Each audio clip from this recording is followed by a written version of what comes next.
Hey y'all, hey, it is T and I'm back, and today I wanted to talk about a topic that's really not talked about a lot, and that is debt fatigue or debt payoff fatigue. Now, if you are on a debt payoff journey, you will experience this, or you're likely to experience this at some point in your journey. I have personally experienced it multiple times during a debt payoff journey.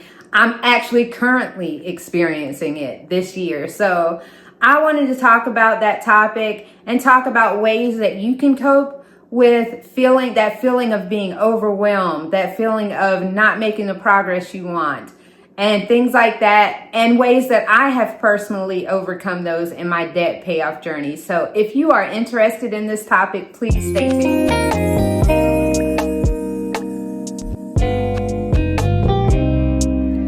So first off, welcome to my channel. If you are new here, and if you are not new, welcome back. My name is T. I talk about a little bit of everything, but I do focus heavily on a lot of finance content. And today I wanted to talk about debt fatigue or debt payoff fatigue. Now, it's not really talked about a whole lot, but I'm sure if you've ever been on a debt payoff journey, you have experienced those feelings of anxiety because the balances are just not going down fast enough. You just feel overwhelmed. You feel like the debt is going to be there forever. You're never going to be able to get over it. You're never going to be able to get past it. And it can become a very draining experience. And I have gone through this many times during my debt payoff journey. If you are new to my channel, I have been on a debt payoff journey for about 5 years. I really started getting serious about it in 2020. And in that time, I've paid off a little shy of $150,000 worth of debt. And if you actually count the interest that I had to pay, because one of those debts was a student loan, I had $73,000 left on my student loans in 2020, and I just paid those off in November, and that debt ended up costing me $123,000. So if you count that, it's well over $200,000 that I have invested into paying off debt. Currently, I only have the mortgage on the house that I live in left, and that balance is right around $74,000. So I am currently experiencing a debt payoff fatigue myself. So this is fresh for me. So it's just a topic that I really wanted to go into. Now, there are many different ways that you could approach a debt fatigue. I would say the first thing to do is to really analyze what you're using in your debt payoff method. Can you tweak that in any way? You may be depriving yourself to the point of not being able to stick with your plan. I did that for many years. I deprived myself so far to where I was really having no personal enjoyment of life at all. And even though debt payoff is so very important, I do feel there should be some degree of a balance, even if it's a small reward for yourself every now and again. I'm not saying go overboard, but I do feel like there needs to be a balance there where you're giving yourself a little bit too, because you're working hard, you're really trying, you're putting the effort in. And even if it's something small, it could be a $20 item. It could just be going to the movies. It could be something like that. But you have to kind of draw the focus away from the debt and back to yourself and celebrating yourself too, and the wins that you're making as you're paying that debt off. So that is something that I had to learn to do, because what I was finding is that I kept failing when I would attempt to try a debt payoff journey. I would fail because I would deprive myself so hard that I got no enjoyment out of it. It was frustrating. And then I would go out and I would spend excessively, and it would throw off my plans. So that's one thing. Another thing would maybe be to slow down. Sometimes I know that Dave Ramsey says gazelle intense. I'm actually in favor of gazelle intense myself. But sometimes for a moment, a brief period of time, maybe pull back a little bit from your debt payoff. Like maybe you're paying $2,000 a month, and that's what your snowball is. Maybe cut it back to $1,500 and then use $500 to do other things. Something like that. Making those tweaks and adjustments to make the journey as fulfilling as possible. Maybe that would be a solution. That's a solution that I'm using right now because I am in a debt payoff fatigue slump right now. After paying off that student loan, I just felt drained. I felt like everything in me, because I was just pushing for that for so long, that I just needed a break. I had hoped to just immediately start on the mortgage and just start paying that off. And although I do make extra payments to our mortgage every month, we do, I just needed to chill for a bit. And so that's really all I'm going to do for this year is make those extra payments. But I'm not really aggressively trying to knock this debt out right now. I needed a break. I recognized I needed a break, and I made the adjustment to incorporate that break. Sometimes the frustration is coming from not having the money that's required to knock things out as fast as you want to. Now, if you have the energy and you have the gumption to take you up another side gig, which is always good to have multiple sources of income anyway. So if you can get you a little side gig going, I don't care if it's Uber, Instacart, whatever that may be, that brings in that extra money. Sometimes that extra money and you making faster progress actually helps that feeling lift too.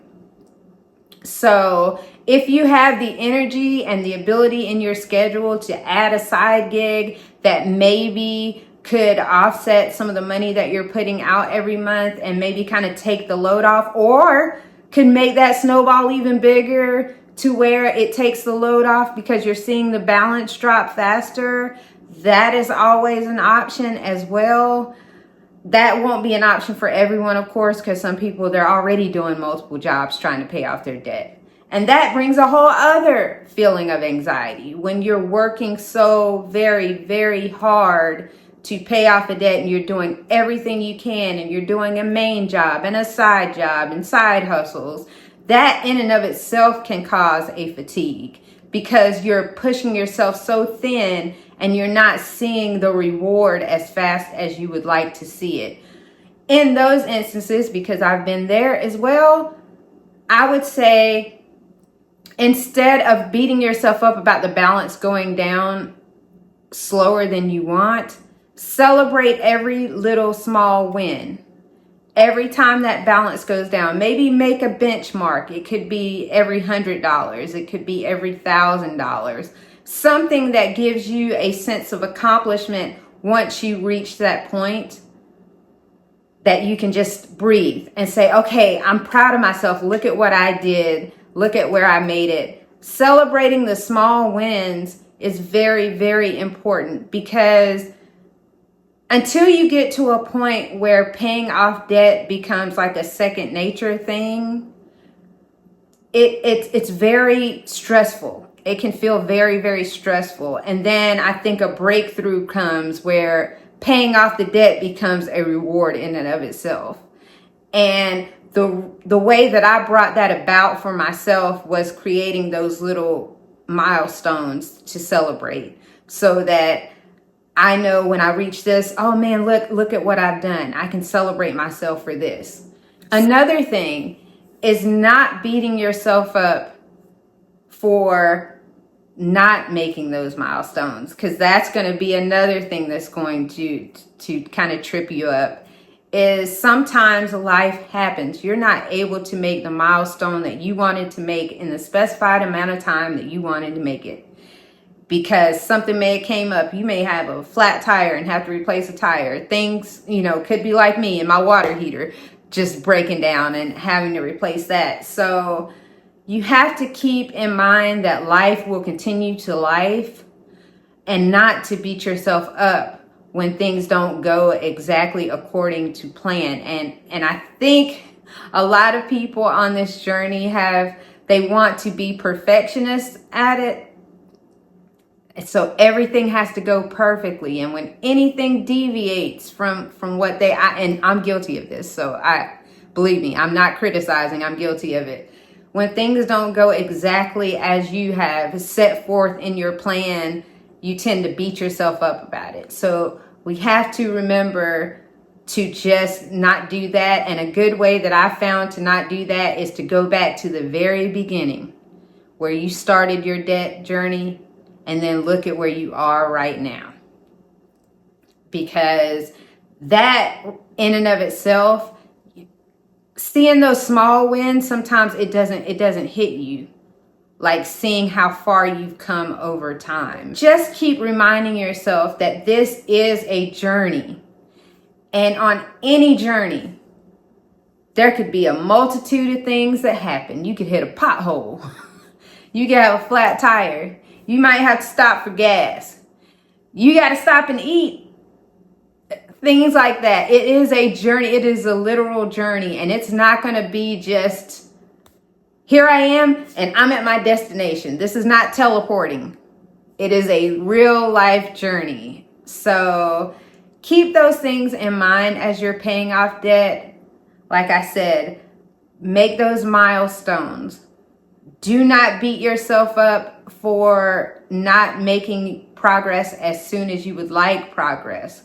Take breaks if you need to. If it becomes so overwhelmingly stressful, take a break from your budget. Doesn't mean don't pay your bills. I'm saying maybe take a break from the extra payments for just a little bit to give yourself a breather. Remind yourself of how far you've come from the start of your journey to now. And also, if you can create and generate more income, if your stress is coming from not having the funds to be able to pay that off and you have the time in your schedule, look for a side hustle or ways to bring in extra income. So I really wanted to talk about this because, like I said, I'm in the middle of my little debt fatigue journey myself, and I'm coming out of it slowly but surely. In fact, my mind now is focused on really starting to get at this mortgage, and it's shifting, but I'm not going to push myself too soon into it because I'm going to give myself the time to celebrate the fact that I have come this far. So keep that in mind too on your journey. I wish everyone the best of luck on your journey. It's not going to be a perfect ride, but oh man, when you get to that destination, you will be so thrilled. So I will talk to you guys soon. Peace.